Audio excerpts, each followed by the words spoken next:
Southern joins us now. And Richard, you scored a bit of exclusive information earlier today when you found out how much Ontario pharmacies are being paid to conduct COVID-19 tests. Yeah, I've also learned what the government test costs. So for the first time, we have a picture, Melissa, of what these COVID tests are costing us taxpayers. First off, on the pharmacy side, we have over 60 largely Shoppers Drug Marts that are conducting these asymptomatic COVID tests.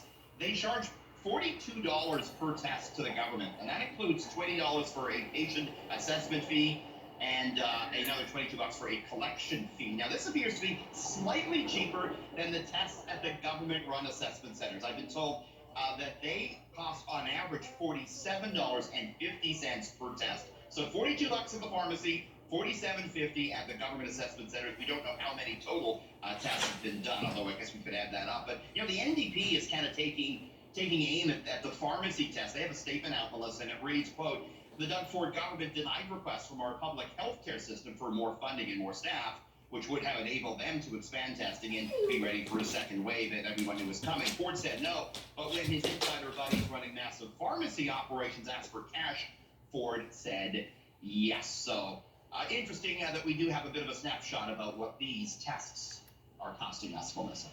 Okay, and it's last call for one of the city's most popular bars. You ever been into Wayne Gretzky's? I have, yes, many, many years ago. Many a long night at Wayne Gretzky's. How did you know? Yeah. Busted. I used to go, after the Jays and the Leafs game and everything. I think a lot of people did. Blue Jay Way and Mercer Street. Well, it's going to be no more. They're going to close up shop at Wayne Gretzky's next week on the 8th of October. This eatery, it opened, Melissa, in 1993. It's a shrine to the Great One. They got trophy cases full of number 99's memorabilia. You saw the door handles. They're modeled after his skates. The sign out front is a version of his autograph. Even the audio tape version of Gretzky's autobiography is played on a loop in the men's room. So it's a real shrine to Wayne Gretzky. There's a condo, though, set to take its place there. That's going to reach 47 stories high. So this wasn't a COVID-related closure, but a sad one nonetheless, that Gretzky's is going to be done. Well, cheers to them, I guess, for one last time. And an Irish court has handed down an interesting verdict about Subway sandwiches. Can you explain this one? They said technically the bread used at Subway doesn't meet the definition of bread legally in Ireland because it has too much sugar in it.